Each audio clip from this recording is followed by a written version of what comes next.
आज पुरी रे आरंभ होईची ब्रिक्स सम्मेलन ब्रिक्स प्रतिनिधि को स्वागत कले नवीन पट्टनायक। तेज पुरी रे ब्रिक्स विपर्यय प्रशमन कार्यकारी गोष्ठी बैठक आयोजन होइथिबारु विरोधी दल नेता तथा पूर्वतन मुख्यमंत्री नवीन पट्टनायक यहाकु ने गर्वित बोली कहिसंती।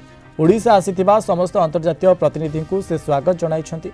सोशल मीडिया प्लाटफॉर्म एक्स रे एक वार्ता शेयर करी श्री पट्टनायक लिखिछंती जे 1999 मसीहार प्रलयंकारी महाबात्या परठारु ओडिशा प्रकृतिर प्रतिटी कोपको असीम साहस और दृढ़ संकल्पर सह सामना करिछि। ओडिशार विपर्यय मुकाबिला पछरे केवल गोटे मूलमंत्र रही आसीछि, ताहा हेउछि प्रतिटी जीवन मूल्यवान।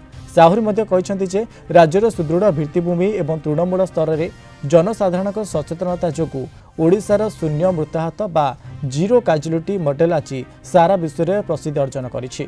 यह सफलता ओडिशा को एक विपद संकुल स्थिति बाहर कर आज विपर्यय परिचालना क्षेत्र में समग्र विश्व पर एक आलोकवर्तिका साजिछि।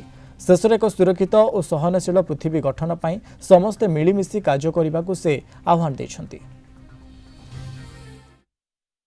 2000 मसीह नवीन बाबू शासन क्षमता को आसिला परे गोटा प्रतिज्ञा करथिले जे प्राकृतिक विपर्यय रु ओडिशावासी की रक्षा करिबा से तांकर गोटे एक नंबर एजेंडा थिला एवं से एजेंडा रे से सक्षम हेले। अनेक बात्या ता भितर घटीगला 24 वर्ष भितर, किंतु नवीन बाबू प्रमाणित करदेले जे जेते बड़ प्राकृतिक विपर्यय आसिले भी ओडिशा सरकारंकर योजना पाखे जीरो काजुआलिटी प्रमाणित है, जो कि जातिसंघ ओडिशा सरकार को प्रशंसा कला, ओडिशार व्यवस्था को प्रशंसा कला। तेणु आज ये जो ब्रिक्स सम्मेलन